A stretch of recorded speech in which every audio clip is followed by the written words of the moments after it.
Are you looking to find this year's league winner? It was Cooper Kupp in 2021. Last year, Jalen Hurts, Josh Jacobs. These guys won you your fantasy league. Who will it be in 2023? Welcome to Fantasy Football Today. I am Adam Azer. I'm joined by CBS Sports fantasy analyst Dave Richard, Jamie Eisenberg, and Heath Cummings. They are league winners, by the way. Follow their advice. And let's introduce them real quick with a quick fantasy question. Dave Richard, good morning to you. Is Bijan Robinson number one overall? Is that okay, or is that a little crazy? You know, if we're talking about a keeper league or a dynasty rookie startup, then of course, Bijan, he's got great long-term potential. But in a redraft in 2023, I'd still take McCaffrey and Eckler, and that's just the running backs that I'd put ahead of Bijan. Little mad at Jamie for stealing a couple of players, Joe Burrow and Kyle Pitts, in a draft last night, but I'll get over it. Jamie, should Travis Kelce be a top 5 pick this year? Well, just like I took those players, I like to win my fantasy leagues, and I like to take Travis Kelce to do the same thing. So, yes, he's absolutely worth taking early in the first round. He's a star among stars. And, you know, when you get a player like what Kelce has done and what should continue to do, you like those players. So the position tight end we know is very thin. He was 5 PPR points per game better than the next guy last year, and he's been 16 points per game or more since 2018 when Rob Gronkowski passed the torch to him. So, yes, Travis Kelce early in the first round, absolutely worth the pick. And Heath Cummings, why Tyreek Hill over Cooper Kupp? It's the same reason that Justin Jefferson and Jamar Chase are over Cooper Kupp. Listen, Kupp the last year and a half, last 2 years has been the best wide receiver, the best player in fantasy, but he also missed significant time last year with an injury. He missed time in camp this year with an injury. He's on the wrong side of 30, and he has an older quarterback who's also got some injury concerns. So it's just a risk thing with Kupp. He has the highest upside. Well, let's talk about some breakouts. These are players that could be league winners. They're not necessarily going in the first round. You can get them in some cases in the middle rounds, but we're expecting big seasons from them. We're going to start with Dave Richard. He's got Trevor Lawrence on his list. Dave, take us through your breakouts. Isn't Lawrence obvious as a breakout after what he did last year? Let's not even bother talking about him. And Pollard did break out last year. I think he takes another step forward in 2023. Dameon Pierce and Rachaad White, to me, they're kind of the same guy. I expect volume. In the case of Rachaad White, I expect a lot of catches in Tampa Bay, and I think they're both going to have opportunities at the goal line to score for their respective teams. Best year ever for both of those two. And Christian Watson, George Pickens, second-year wide receivers in emerging offenses with shiny new quarterbacks. I think both of those guys could take their games to the next level. Pickens' upside is a top 24 wide receiver, but Christian Watson's upside is top 12. I really love going after him, especially in round 4. I do worry about the double breakout call from Tony Pollard. Like, he was right around RB7, RB8 last year and had a career year, not just a career year, but a lifetime year in terms of touches, going over 230 touches for the first time in the pros, the first time in college. And really, if you look at what he did, like, people are going to say Ezekiel Elliott's gone. He's going to score a bunch more touchdowns. And he might, if he gets all those goal line carries that Zeke had, but he needs to, because the touchdown regression is coming. We saw him score 9 times last year on 193 rushes. He had 8 career rushing touchdowns on 317 carries before that. He scored 3 times on 39 catches. He had 2 career touchdowns catches on more than 60 catches. So I do think there's concern for me about Pollard holding up to a big workload or whether or not the Cowboys will give it to him, but I still like him early in round 2. And yeah, I'm just going to follow the Cowboys lead. Oh, sorry, Jamie, go ahead. No, I look at it like this, where the guys behind Tony Pollard, Deuce Vaughn, yes, Rico Dowdle, Malik Davis, they're not taking Tony Pollard off the field for significant stretches. We heard some of these same concerns about Austin Eckler when he was taking over for Melvin Gordon for the Chargers once upon a time, and Austin Eckler did just fine having a other second breakout season. So I think Tony Pollard's got top 5 upside.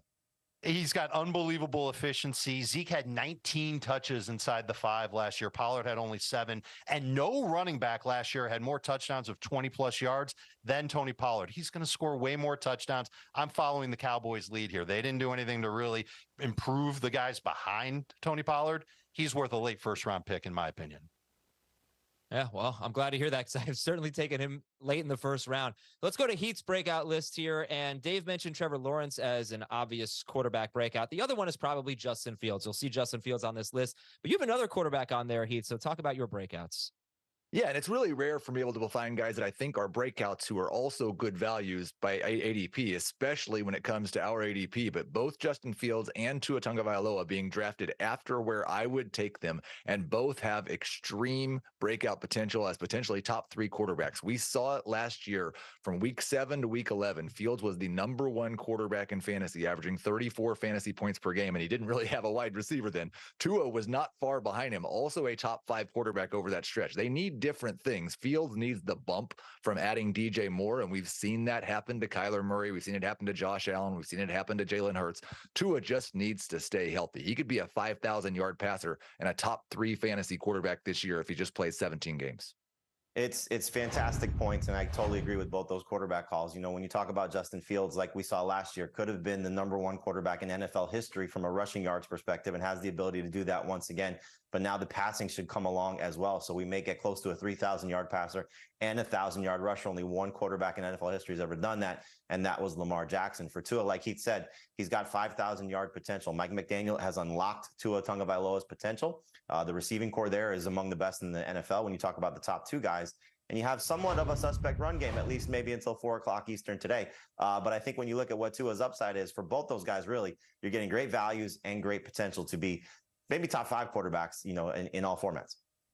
So if you're in one of those leagues where you see 2 or 3 or 4 quarterbacks go in the first round, and you got more quarterbacks going in round 2, and you're thinking, oh no, I've got to scramble to take a quarterback too early, you don't have to do that. You can find, according to our ADP, Justin Fields in round 4 right now. You can find Tua as late as round 8, round 9, even with the inflated ADP at quarterback.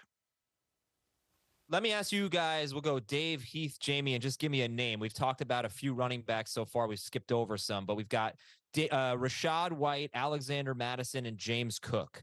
Who's your highest ranked of those 3? Rashad White, Madison, James Cook. Dave, Heath, Jamie. Madison. That's his name, Alexander Madison. All right. We're on Madison Avenue. Sure. Hit somebody do the all right, Jamie's breakouts. Somebody say we only do that when it's funny. No, you have to when it's not funny to make me feel better about myself. But Jamie, make me feel better about some fantasy teams here. Whatever the joke is. You see a lot of crossover here. I think Dave copied my paper on a few of these guys. The 2 running backs, you know, Pollard, like I said, I agree with what Dave was saying. But when it comes to J.K. Dobbins, I talk about him almost like we're family. I expect just a huge season from him. He's my most rostered running back so far.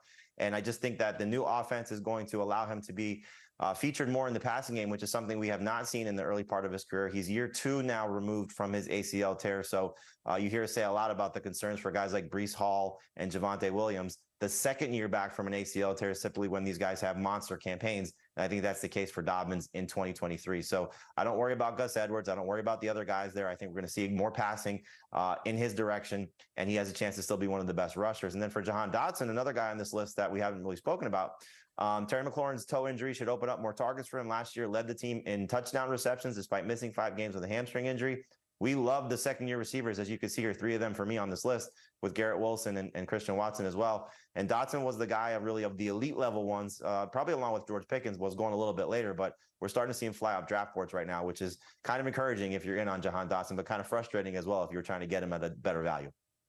Yeah, all in on those year 2 wide receivers. And I think you're right, Jamie. We look back at the drafts that we did in June, and you could pick up Jahan Dotson in round 7, maybe even round 8, definitely in the 80s in terms of ADP.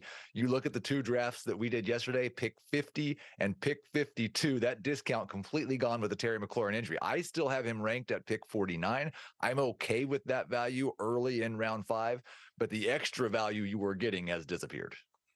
It has disappeared. But again, you know, we say this all the time. And I think Adam was saying this in the draft room a few times last night for our podcast league. If you want a guy, go get him. And so he's probably not going to last, certainly to where he was going earlier this offseason. He's probably not going to get into round 6 and certainly round 7. And you should be drafting Jahan Dotson ahead of Terry McLaurin at this point. You know, that's not something that we thought when the offseason started, as good as Jahan Dotson was starting to look. So McLaurin's injury just has, again, unlocked the potential of what Dotson could be. We'll see how long McLaurin's going to be out, but I'm not even worried when McLaurin comes back. I think this is going to be Sam Howell's go-to guy. I'm going to give you guys 3 receivers. I want you to rank them. Chris Godwin, Jahan Dotson, Deontay Johnson. Dave, Heath, Jamie, rank those 3. Dotson, Godwin, Johnson. Dotson, Johnson, Godwin.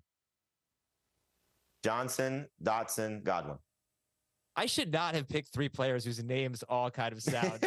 I apologize for that, but there we go. I found it. All right, guys, those are some of our breakups.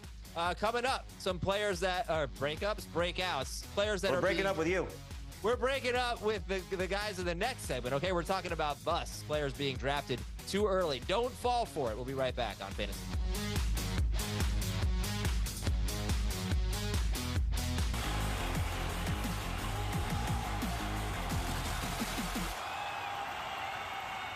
Oh, Jonathan Taylor, first overall last year, bust. Deebo Samuel in the second round, bust. Alvin Kamara in the first round, bust. There were busts early in the draft last year. It's going to happen again. So we're going to tell you who's on our bust list. Welcome back to Fantasy Football Today. Adam Azer, Dave Richard, Heath Cummings, and Jamie Eisenberg. Let's start with Dave's bust list. Dave, who's being overdrafted?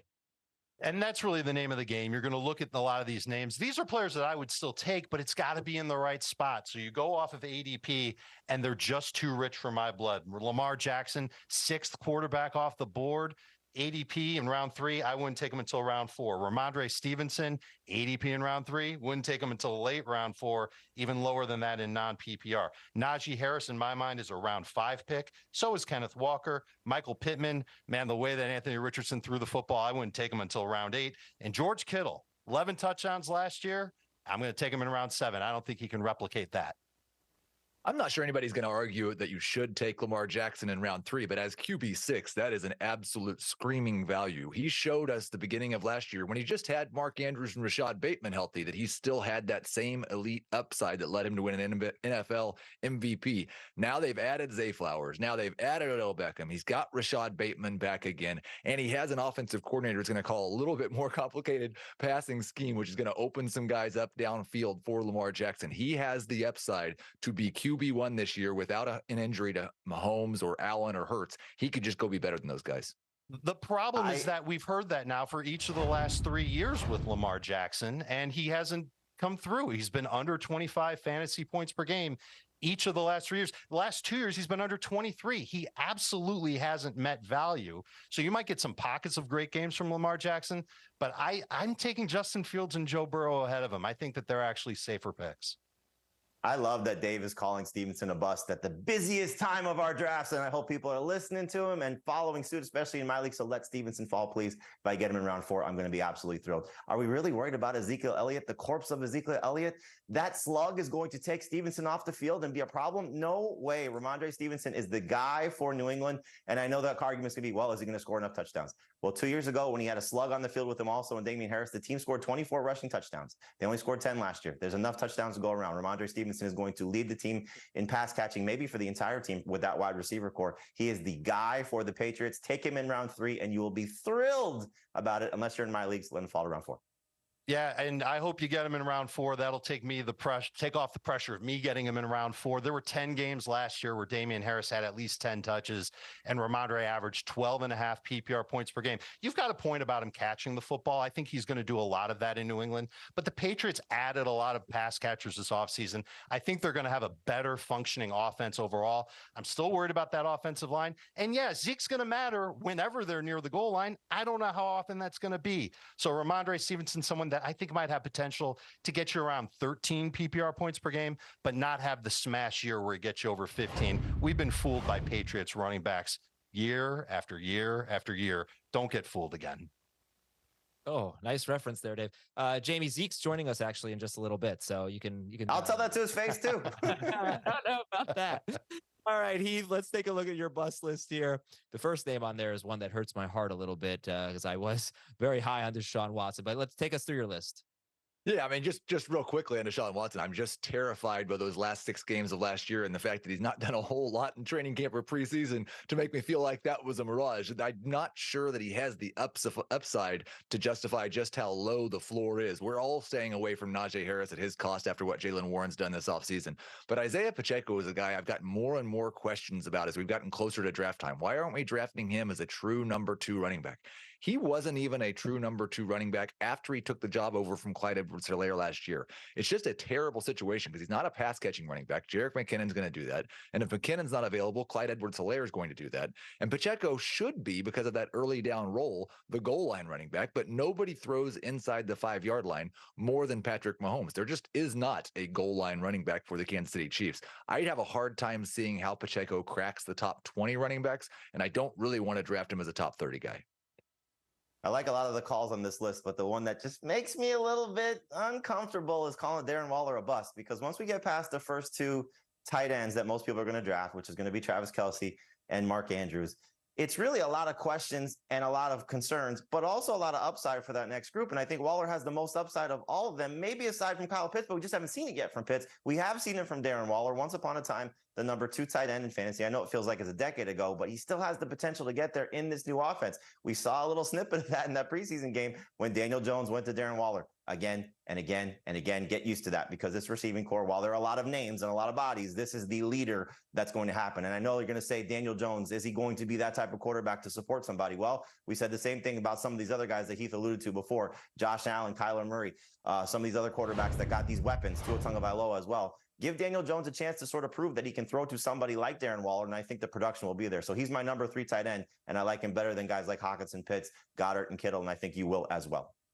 Yeah, I think there's 2 angles to the Darren Waller bust call. One is the fact that he's a 31-year-old tight end changing teams who has missed 14 games due to injury over the last 2 seasons. That gives you plenty of concern right there. As far as the Daniel Jones stuff goes, like, the difference is most of those other quarterbacks were early in their career and had not quite proven as much about themselves as Daniel Jones has. He might take a leap as a passer this year, but I do think it's interesting that he had his breakout year last year, in a year when his head coach decided to have him throw less than he ever has.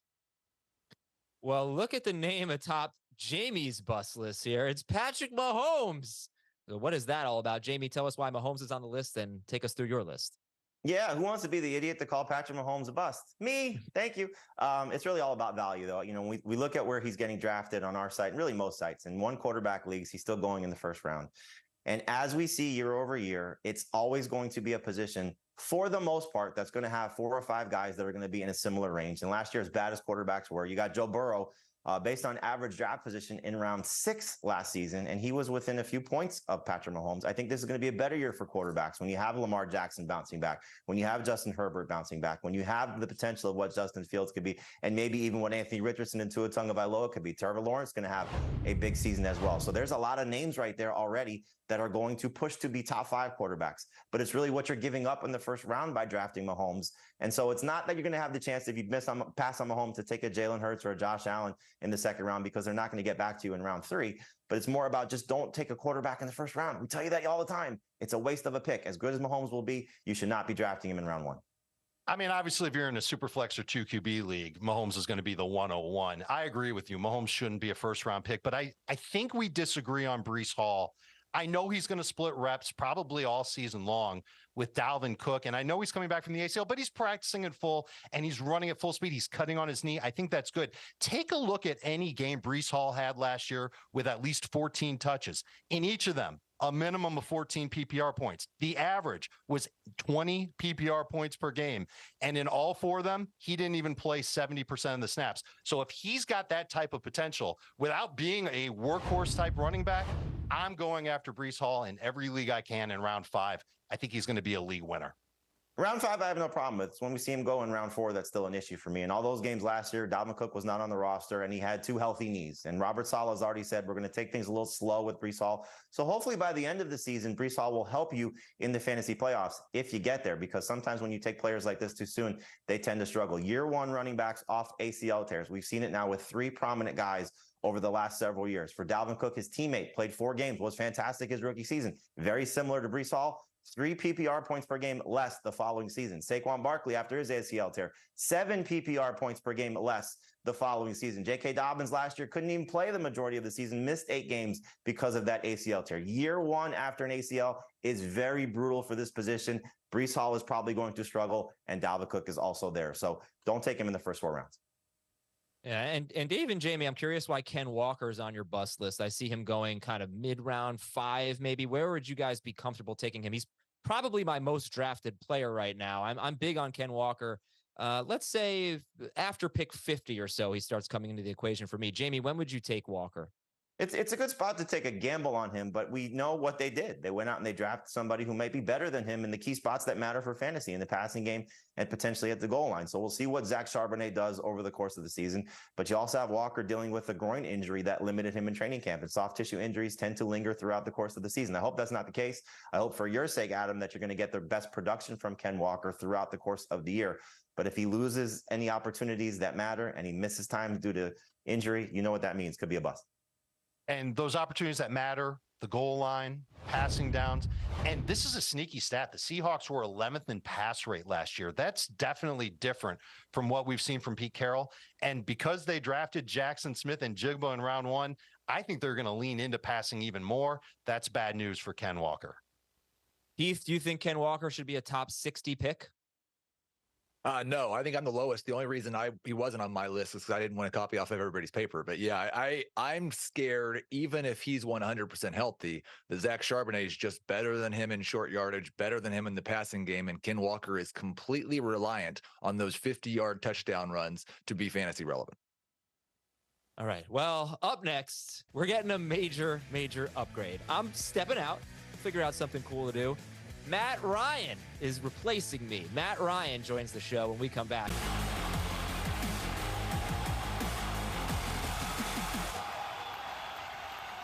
Welcome back to Fantasy Football Today. I'm Jamie, that's Dave, that's Heath. And what we usually like to do on our show, when something important happens, we kick Adam Azer off. And this is the most important part of our show right now. Joining us here on Fantasy Football Today on CBS Sports Network, a 4-time Pro Bowler, the 2016 NFL MVP, played 15 seasons as quarterback of the Atlanta Falcons for the majority and for the Indianapolis Colts. He's now a member of our team here on CBS. We'd love to welcome in now Matt Ryan joining us here on CBS Sports Network. So Matt, we apologize for the downgrade in teammates here, but we appreciate you joining the CBS crew. You're going to be doing games and some studio analysis for us this season. Yeah, I'm fired up. Got my first taste of it this past weekend, calling a preseason game up in Carolina. Had a blast, but excited to be part of the CBS family. I was hoping you were going to give me some of my fantasy stats coming in. I think I had some strong years. You know, some fantasy owners might have been happy with them, but I'm looking forward to it. It'll be a lot of fun this fall. Don't worry, those are coming. You're definitely one of the premier fantasy quarterbacks during your time with the Falcons and with the Colts as well. So speaking of the Colts, we want to ask you, Matt, obviously big story around the NFL, big story around the Colts, big story for fantasy managers. Jonathan Taylor dealing with the situation he's dealing with. We don't need to get into specifics there, but just if you could, shed some light about what it was like to play with him last season in Indianapolis, and frustrating year, I'm sure, for him and everybody around him. What does he still have to offer coming back from that season and, hopefully going to bring a lot to an NFL team? I think he's got plenty of juice. Last year it was a strange year in Indy for everyone involved, but specifically for him, he was dealing with injuries all year and just never really could get into sync. But in the short time that I spent with him, he's dynamic. You would see just these like little jump cuts that he would make in practice, making guys kind of look silly, professional athletes look silly. He's incredible, unbelievable person, like one of the best teammates you could ever ask for. Awesome guy in the locker room. I'm hopeful for him that however this, situation ends up resolving itself, he's just in a position where he can cut it loose and go play. And I think if he can do that, he's going to be able to produce, wherever he ends up. He's that talented of a player. Matt Ryan joining us here on CBS Sports Network as part of Fantasy Football Today. So, Matt, let's stay with the Indianapolis Colts for a second here and talk about their new quarterback in Anthony Richardson. I don't know how much you got a chance to, watch him play or, study his tape or anything like that, but just the idea of what he could bring as a dynamic athlete, dynamic rusher, changing sort of the look of, what these NFL quarterbacks are starting to become with using their legs a little bit more. Your thoughts on Anthony Richardson this upcoming season? Yeah, I had the opportunity. I went up to the first preseason game that the Colts played in Buffalo. So I was doing a little shadow work with Andrew Catalan just to get a feel for what it's like being in the booth, and had the opportunity to watch Anthony play for a series or two. Was intrigued, for sure. I think watching him warm up, like even in the hour before the game started, just watching him go through routes in the passing tree. He's got unbelievable arm strength. Like maybe I haven't seen arm strength like this before. It's effortless for him. He's massive too. Like, he is a big dude. And I think, obviously there's been much made about how limited of action he saw in college, but the ceiling for him to me is as high as anybody that's come out in the last decade. I think just his skill set is that way. And I was texting with Chris Ballard, the GM of the Colts, afterwards, and being like, this dude he's legit. He's got all of the measurables, all that kind of stuff that you would want. But I was like, don't put too much on him too early. Like keep it simple for this guy early and just let him grow organically. I know he's going to start week 1, but I think he could really turn into one of the premier quarterbacks in our league. Matt, one of the guys who's really popped this preseason, your former teammate, Calvin Ridley, looking a lot like he did a few years ago. You played with him in Atlanta. You also played with Julio Jones. You played with Roddy White, those number 1 alpha wide receivers. How does Calvin Ridley compare to those guys? And what do you expect from him in Jacksonville this year? Well, I'll start with the expectations. I expect him to play well. He looks like himself. There's no doubt. He's explosive. I mean, his ability to get in and out of cuts, his burst out of cuts, his route running. It's as good as there is in our league. He's different from the guys you mentioned. Like, I played with Julio, I played with Roddy. Those were bigger, more physical guys than Calvin. But he was the best I was ever around in terms of just stop, start, getting out of cuts, change of direction, making defenders look bad on routes. And so I'm pulling for him. I know the last year and a half has been difficult for him. And he's had a lot going on in his personal life. Obviously the gambling issues, but I'm really, hopeful that he's ended up in a really good space, a little bit closer to home in Florida. And if he's right, he's a top 10, wide receiver in the NFL. And I think it's a steal for the Jaguars in terms of what they had to give up to get him. You said top 10 there. The Falcons have used a top 10 pick each of the last 3 years on a skill position guy. It was Kyle Pitts. You played with him for a year, then Drake London, now Bijan Robinson. What do you think those 3 look like in Arthur Smith's system this year? They're exciting. To me, it's one of the teams that's maybe flying a little bit under the radar in terms of national media attention, but it's a really interesting group. I think they're built, it's taken time, but Arthur Smith has had 3 years to kind of build this roster the way that he wants to. And he would say to me all the time, this is a big man's game. And they've certainly drafted that way. All 3 of those guys that you mentioned, they're just big, long, tall. And Arthur talks a lot about being, positionless, and they all have skill sets that they can move around. I'm excited to see Bijan, catch the ball. Number one, he's got to run the ball well for them. And that's what Art wants to do. But the thing I saw being up at Falcons practice during training camp was just his ability to line up at wide receiver, line up in the slot, run these routes, and not look like a running back. He looks like a wideout. And so Desmond Ritter's got weapons, and he's going to have an opportunity to spread that ball around, and just needs to be the point guard. He just needs to distribute and let those guys go. All right. I told you I was going to talk about your fantasy stats. Here's the big fantasy stat. 2016, you were the league MVP.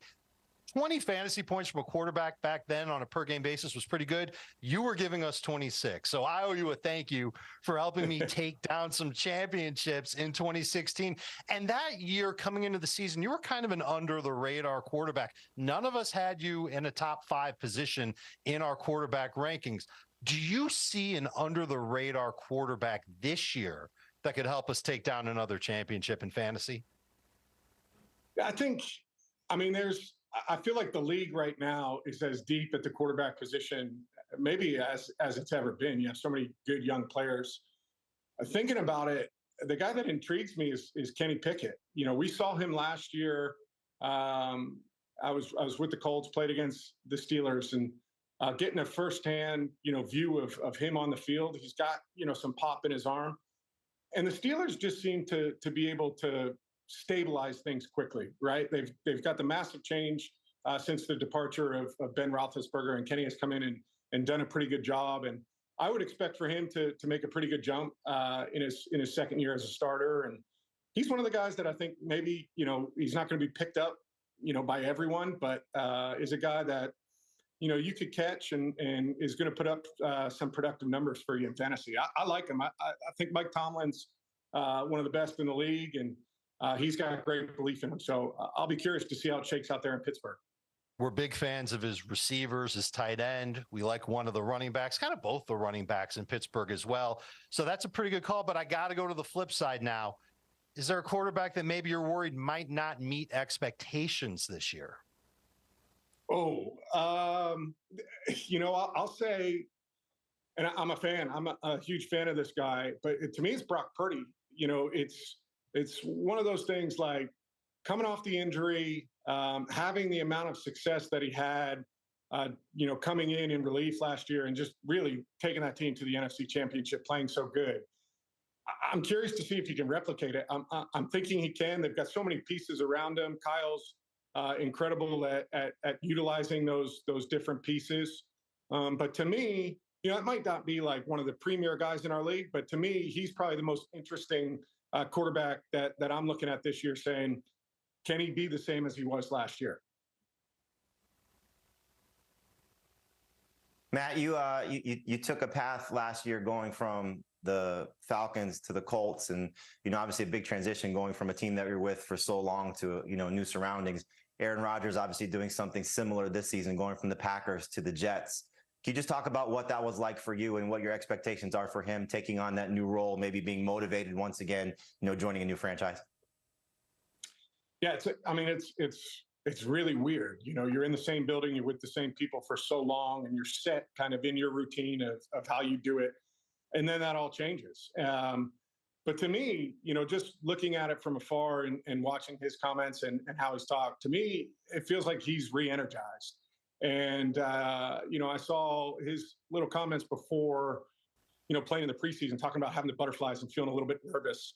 I love hearing that from a guy that has absolutely dominated the league for the last 15 years. You get a hungry, energized Aaron Rodgers to go along with a team that's extremely talented. I really like the fit, and I think he's going to explode in New York this year. Well, we're looking forward to watching it all unfold on our screens, on the TV, and certainly watching it on the field and getting that fantasy production. Certainly hearing your calls on CBS as well. Matt, we appreciate your time here on Fantasy Football Today on CBS Sports Network. And again, we look forward to hearing you calling games on CBS this year. All right. Thanks, boys. I appreciate it. This is fun. Make sure you check out our Draft-a-thon Wednesday night, 4 p.m. to 10 p.m. Eastern on our YouTube page. We're going to do a great job raising money for the St. Jude Children's Research Hospital and a great job helping you with your fantasy leagues. Again, Wednesday, 4 to 10 p.m. Eastern. Fantasy Football Today on our Fantasy Football Today YouTube page.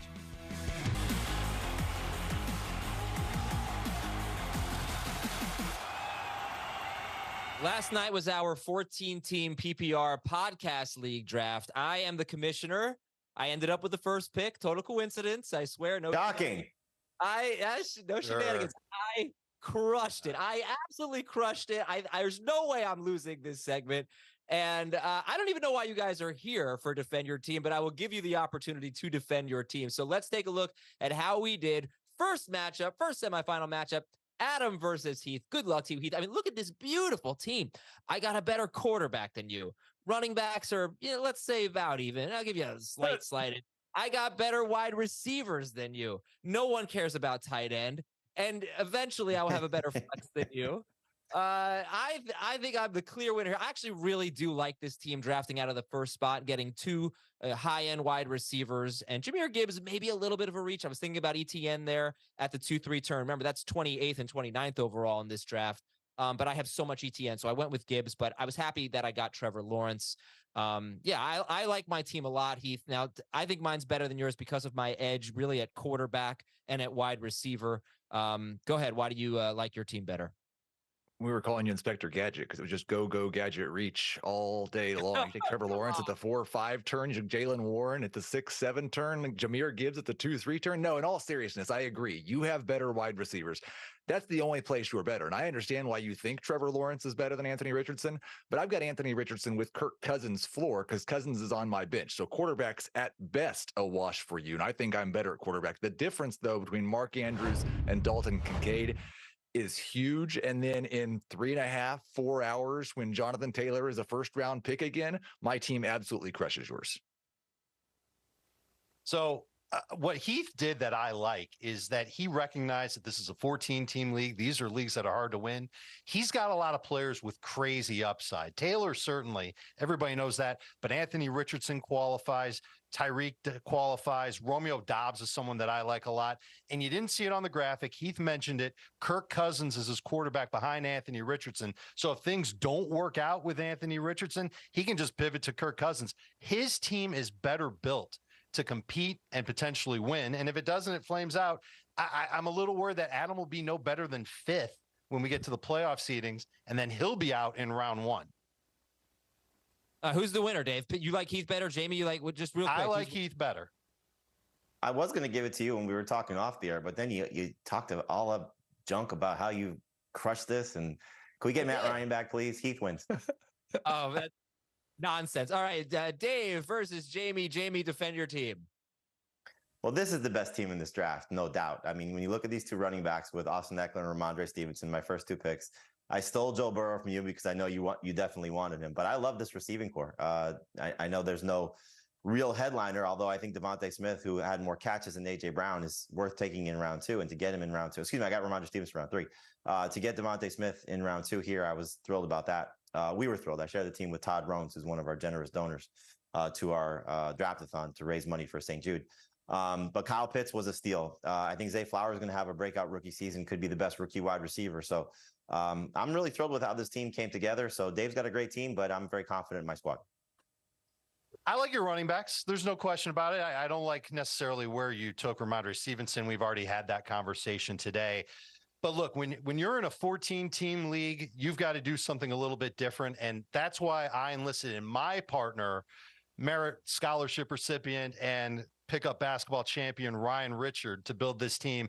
There is no one in this league that can compare, not just with my first 3 receivers. You can't see it on the screen. We've also got Gabe Davis and Terry McLaurin on our bench. Jamie, you've said it a million times, having big time receivers in full PPR leagues makes a huge difference. And I don't think we lost that much at running back with Alexander Madison and Rachaad White. Not the best running back combo in the league, but certainly a good duo to at least begin the season with. Dak Prescott at quarterback, Juwan Johnson at tight end. Maybe they're streamers, maybe not. Johnson certainly more likely, but Dak Prescott, 24 PPR points per game in his last 9 last year, 24 PPR points per game in 2021. I think he's got a safe floor for 2023. I think it's a good thing that Dave has those extra starting wide receivers on his bench. The problem is, I think to beat Jamie's team, he's going to need to start one of those in an illegal roster spot, because the difference between Joe Burrow and Kyle Pitts versus Dak Prescott and Juwan Johnson is literally an extra player in your lineup. Yeah, I'm going with Jamie's team here, even though I really feel very spiteful to both of you for dissing my team. I think you're missing the boat on my team, honestly, and I can't wait to defend my honor with the actual season. But I'm going Jamie here. So that means it's Heath versus Jamie in the final. Heath, you can defend your team first. Well, I think that I already have. But again, I've got 2 first-round picks in Tyreek Hill and Jonathan Taylor. I've got a Gator and Anthony Richardson. What this really comes down to is, how much do you believe in Miles Sanders? I obviously think Miles Sanders is going to be a top 12 running back this year and get all the touches in Carolina. It's a tough call here, because I think you see some pros and cons for both these teams. But again, I think the same thing. I have an edge at quarterback. I think I have an edge at running back. I shouldn't say I think. I know I have an edge at running back. Depending where Jonathan Taylor ends up.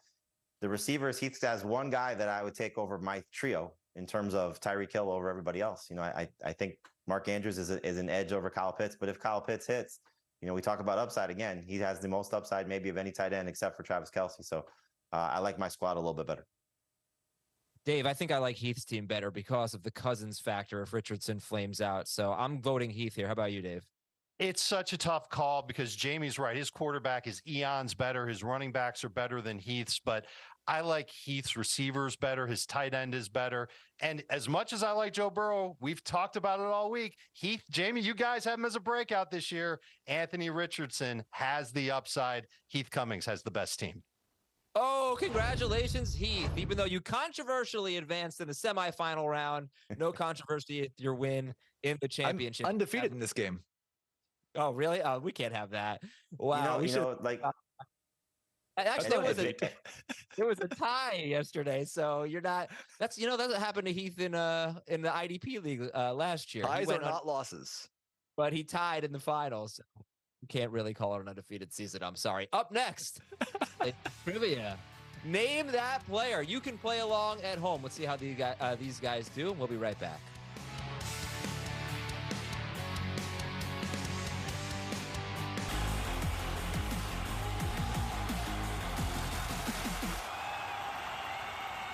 Just want to remind everyone, our Draftathon, Fantasy Football Today Draftathon, is on Wednesday from 4 to 10 p.m. Eastern. 6 hours of fantasy football advice with amazing guests from around the industry, and all of it raises money for St. Jude. Be a part of it. Donate. Help us reach our goal. That's tomorrow. That's Wednesday on youtube.com/fantasy football today. And we welcome you back one last time here on this Tuesday. Adam Azer, Dave Richard, Jamie Eisenberg, and Heath Cummings. This is Name That Player. We can't have Heath win. Okay, guys, step up. Player number one, here are your clues. He's been a top 10 running back per game in 4 of the past 5 seasons. Heath. You don't have to say your name. Just go. Who is Nick Chubb? Oh, you are eliminated, my friend. He is a 6-year. Look how excited Adam is to say that Heath's eliminated. 6-year NFL veteran. 1 season, though, with more than 45 catches. And your last clue for player A, he gets picked at the 2-3 turn, but it feels like he should go sooner. Joe Mixon. Joe Mixon. Oh, yeah. Nice one. All right. Jamie, you good with him at the 2-3 turn?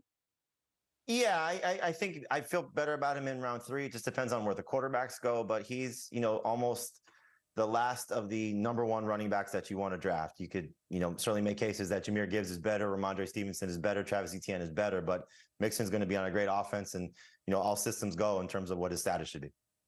All right. Jamie's got the early lead. Here's player B, second one, and name that player. He is a wide receiver playing on his 3rd NFL team. Wide receiver playing on his 3rd NFL team. He was DeAndre Hopkins. Oh, hey, Dave Richard. All right. He's a top 10 wide receiver last season, but not being drafted as a top 20 wide receiver. And my last clue, by the way, he had the worst game of his career in week 15. 1 catch for 4 yards on 10 targets. Congratulations, Dave. When are you comfortable drafting Hopkins? Real quick. If it's PPR, it's late round 4/early round 5, closer to late round 5 in non-PPR. All right, let's go to our 3rd player here. 1 for Jamie, 1 for Dave. Can Heath get on the board and tie things up? This player completed 66.7% of his passes last year. That's better than Jalen Hurts and Trevor Lawrence and many more. His top 2 wide receivers and his top tight end are in their 1st or 2nd season. And he is a many splendored thing. Jordan Love. Yeah, Dave Richard. Look at that. Throwing completion percentage out for a guy who threw like 20 passes is a little unfair. Dave, congratulations. You win. Yes. Woo. How are we feeling, guys? Jordan Love or Kenny Pickett?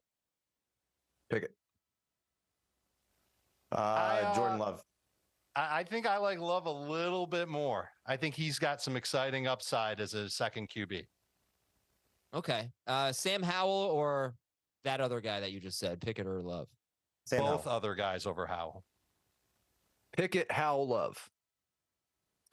All right. So with Jordan Love, is he just a 2 QB league guy, or is there any reason to draft him in a 1 QB league? If you draft a starter that you're comfortable with and you want to take a chance on a 2nd guy, that's fine. But don't pair Jordan Love with Anthony Richardson or Tua Tagovailoa.